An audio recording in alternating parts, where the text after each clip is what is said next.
even simple pick and place tasks in robotics are actually very sophisticated and very complex. That's not widely understood, and one of the promises of artificial intelligence is to find a way to make those tasks very much easier to program and much more efficient. I'm with Jimmy McElwain. He's a software engineer with the Motoman Robotics division of Yaskawa Americas, and he's got something really interesting to say about that.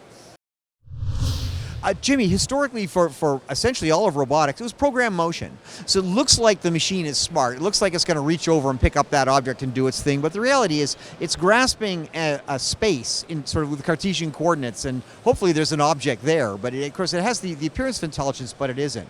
You're standing in front of a demonstration of something involving AI, which kind of changes that paradigm, doesn't it? Yeah, that's right. So now we're more in the realm of like obstacle avoidance, and in some cases we can even get like real-time motion planning changes.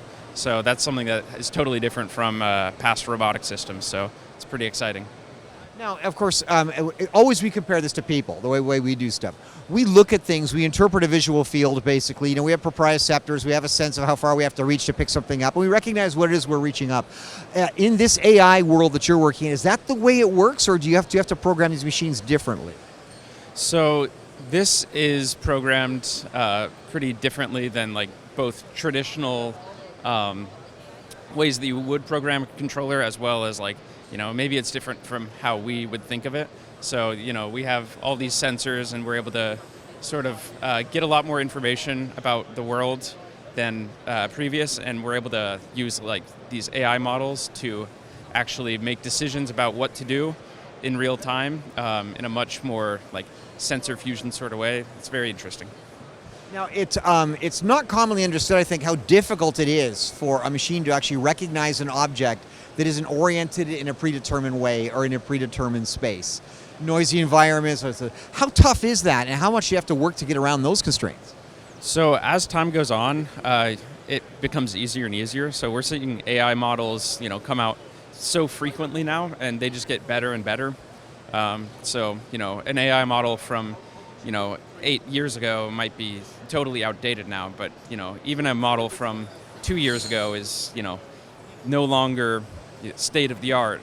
So I think that as time goes on, we're just going to keep on getting better and better at that.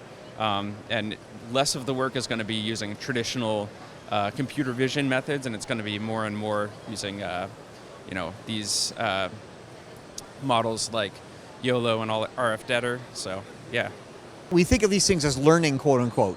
Now, it's when we learn to walk when we're children, as we learn iteratively, we fall down and we do something different. Is that the way that the AI-based systems you're working with, is that how this works? Do they try and fail and not fail again, or do they have a different way of thinking about improving their performance? So that is very dependent on the model that you're using. So this one's using like Detectron 2.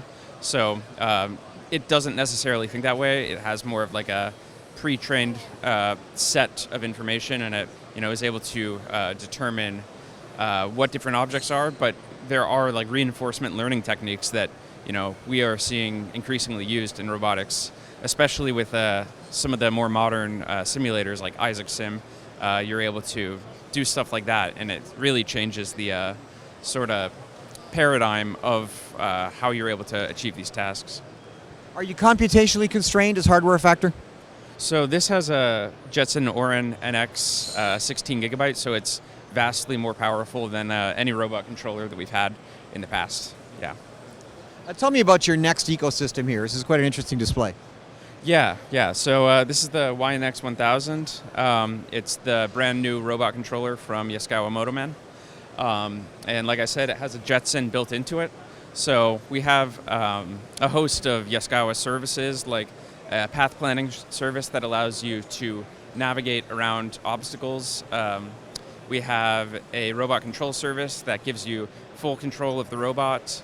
You are able to program using gRPC, so that means you can use Python, or you can use C++, or you can use C# or any one of a number of languages. We have, you know, ability to communicate with I/O. We have a force torque support. We have all the, you know, typical things you would expect from an industrial robot controller. But you're also able to upload these containers that have models like Detectron 2, like YOLO or RFDetter, or even some of the newer NVIDIA models. So it's a really new and kind of exciting, I guess, shift in the industry.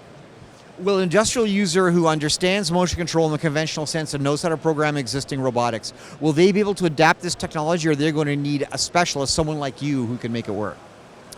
Yeah, so I think that both are needed. So I know people who are fully capable of doing both, and I do think that there's still definitely a place for the more traditional method of control. But this is kind of a new paradigm. So I see what we have now as kind of a fusion of the more typical industrial high, like low mix, high volume production, and then like the newer like zero shots, low volume, very high mix, more unstructured sort of environment. So.